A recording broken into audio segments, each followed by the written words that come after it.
So today, Alive is about Van Halen, Sammy Hagar, and his warning for 2025. And from what I understand, this song was written in 1975, so 50 years ago. So again, I'll give you a short clip of it, and then I'm just going to delve into some of his background and some of the weird interviews that he's done. So bear with me. Things will start separating come 2025. Things will start separating come 2025. Who stays and who goes in 2025. This is some weird shit. Crack in the World, sung by Sammy Hagar, better known as the lead singer of Van Halen.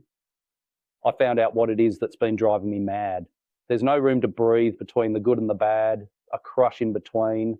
There's a thin, thin line, but just round the corner, there's a change in design. I wish I could walk away and dig what the preachers say, but those words don't satisfy me no more. There's a crack in the world, there's a crack in the world, there's a crack in the world. Just 50 more years, we're all going to know why, when, where, how, and who gets to go. So let's all have a good time before the great divide, because things will start separating come 2025. So look for the subtle clues. It won't make the front page news. That depends upon which side that you choose. There's a crack in the world, there's a crack in the world, yeah, there's a crack in the world. So now, just as this song seems weird being, it was sung 50 years ago and is focused on this year, 2025. Now look at this. Van Halen's Sammy Hagar says his mind was infiltrated by aliens. So Sammy claims two intelligent creatures tapped into his unconscious using some kind of mysterious wireless connection. There's no better way to put this. Sammy Hagar believes his mind was taken over by aliens. Years ago, before he played with Van Halen or Montrose, before he was inducted into the Rock and Roll Hall of Fame, the American singer claims extraterrestrials tapped into his consciousness in the California foothills.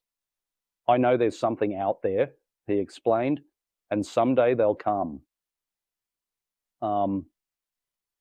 Hagar's intergalactic theories have come to light with his new memoirs, Red, My Uncensored Life in Rock, written with Joel Selvin.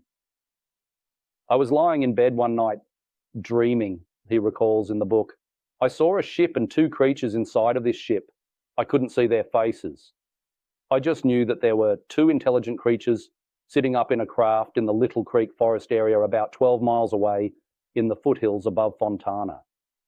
And they were connected to me, tapped into my mind through some kind of mysterious wireless connection.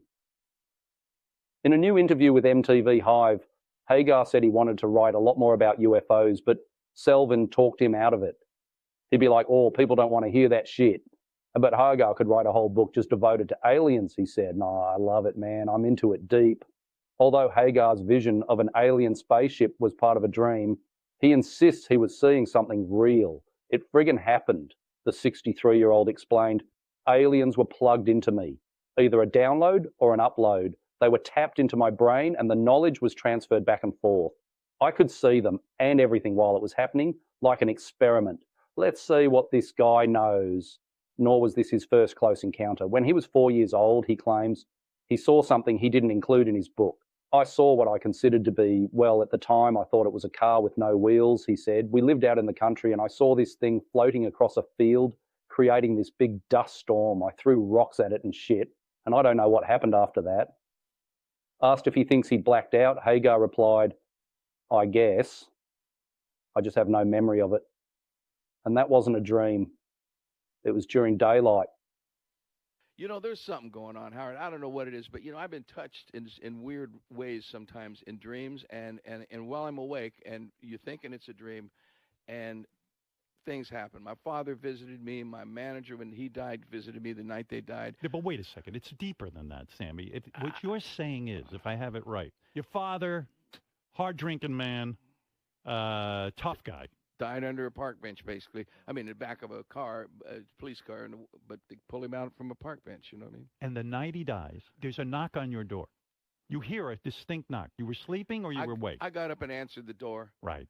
and in my house, right where I was, the person that was with me, my baby was in. I had a little 2-year-old. Aaron was a little 2-year-old boy, and I answered the door, and it was my dad. He was like in his 20s, and he was drunk and going crazy, and he was saying, "Great Day for the Irish," and all this stuff. And I said, "Don't ever come like this in front of my baby." Woke him up, and it all happened. It was like a dream. Slammed the door, went and laid back down. God's truth. I mean, you can't make this shit up. No. And somebody knocked on the door, and I go, fucker, he's back. I went and opened the door, and it was my next door neighbor who had a telephone that was an emergency number for my sister and my family, because I was living, I was with my band. We were all sleeping in the same house and all that, same room. Anyway, and he goes, "Hey, your sister's on the phone." Look, Howard, my fur is up. You got goosebumps. Yeah, I do, all over my body, man. And so I just went, wow, my sister, I knew. I mean, they found out. They're 4 o'clock in the morning, It's unbelievable. It is unbelievable.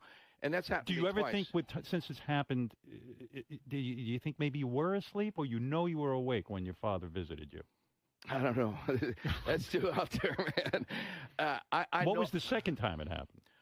Well, my manager, Ed Leffler, who, when I joined Van Halen, when I got thrown out of it, when we were having our hard times, Ed Leffler had died. After that, the band broke up. And Ed Leffler was my manager forever, and then he took over Van Halen. And I was sitting there. We were going through hell with the band, and they had hired this manager guy who they ended up suing and all this stuff. We won't mention names, but long story short, I talked about it in my book. And Ed, I was sitting there. I was laying in bed, and I just didn't know what to do. I didn't want to quit the band, but I knew it was over. We were really at odds.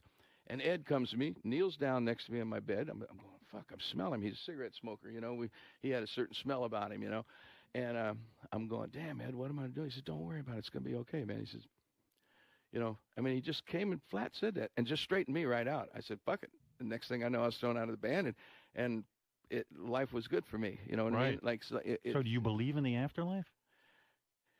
Yeah. I believe in dimensions. Yeah, I think there's a lot going on right in this room. Why is everything happening to you and not me? I don't understand. I lay in bed, nothing happened. Nobody visits. You nothing. can have this shit. Does it scare you when it happens? He'd like you to have it. It's scary. It's scary. It's scary. Were you visited by aliens as well? Yeah, and I had a UFO experience, and that was in 67, 68. And you weren't high or anything? No, I didn't do drugs. I didn't even drink back then. And who visited? They just randomly picked me, and I woke up while they were doing it. I'm going, what the fuck's going on? My room was white. I mean, I was like, I couldn't see anything. It was a complete whiteout. I laid there, couldn't move.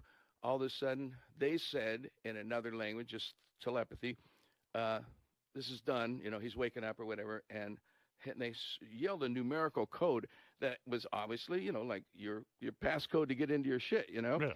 And boom, it was almost like a wire in the air. And I woke up and it was black, and I was shaking and I couldn't move.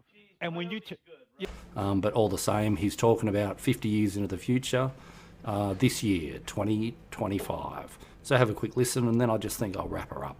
So enjoy your day, guys, and take care. Why?